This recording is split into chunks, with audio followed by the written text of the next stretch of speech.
over one-third of Americans want to cut out teaching evolution in all school curriculums. The very present issue of the feud between science and faith in education can be traced all the way back to the 1920s, when the Scopes monkey trial started.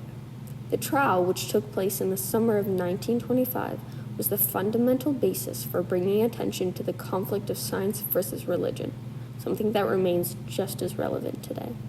Before World War I started, Darwin's theory of evolution had been introduced in 1874, and it shocked many people.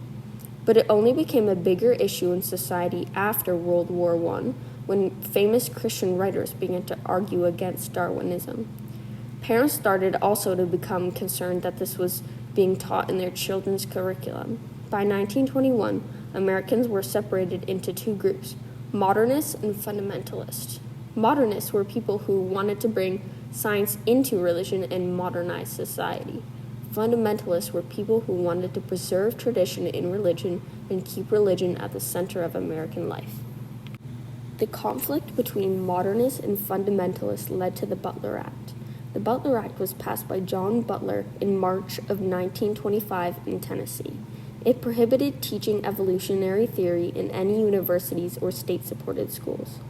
The ACLU, which protects Americans from having their rights violated, was very interested in the Butler Act. The ACLU believed that this act should not have been passed in the first place. They wanted to bring light to this major issue of what should be taught in schools, so they hired John Scopes, a biology teacher, to purposefully break the law. The trial itself was in a courtroom in Dayton, Tennessee. The people of Dayton decorated the courtroom with the latest broadcast technology, which was the radio, and banners and such, creating an atmosphere like a carnival. The trial attracted more than 100 journalists, many preachers, and more to the audience. The reason why people crowded to see this trial was because of the two famous lawyers, Clarence Darrow and William Jennings Bryan.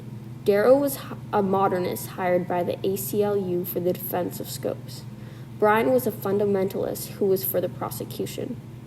Bryan claimed that it was a choice between evolution or Christianity. Darrow stated that it was civilization itself on trial. In the end, the verdict was overturned due to a technicality, but Scopes was fined $100. The whole point of the Scopes monkey trial was to bring attention to the fight between modernists and fundamentalists, and it was a success. After the trial, the public saw that anti-evolution suffered a serious blow, and it stirred up the country. 15 other states were going to pass anti-evolution bills, but after the trial, only Mississippi and Arkansas passed them. Not until 1960 did the federal government start to give money to the science education curriculum. The Scopes trial set the stage for many other conflicts with fundamentalists and their opposites, and grew interest in the teaching of modern science in school. New Mexico in 2011 and Oklahoma in 2012 both passed acts promoting teaching scientific concepts, and many more acts like those.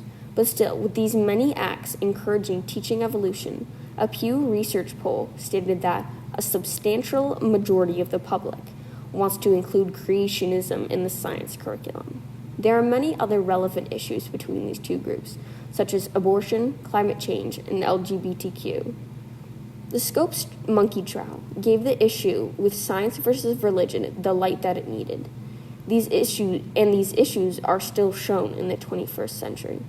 Many people, including leaders, still do not support evolution even with scientific proof. For example, in 2020, speaking about the California wildfires, former President Donald Trump stated, "I don't think science actually knows."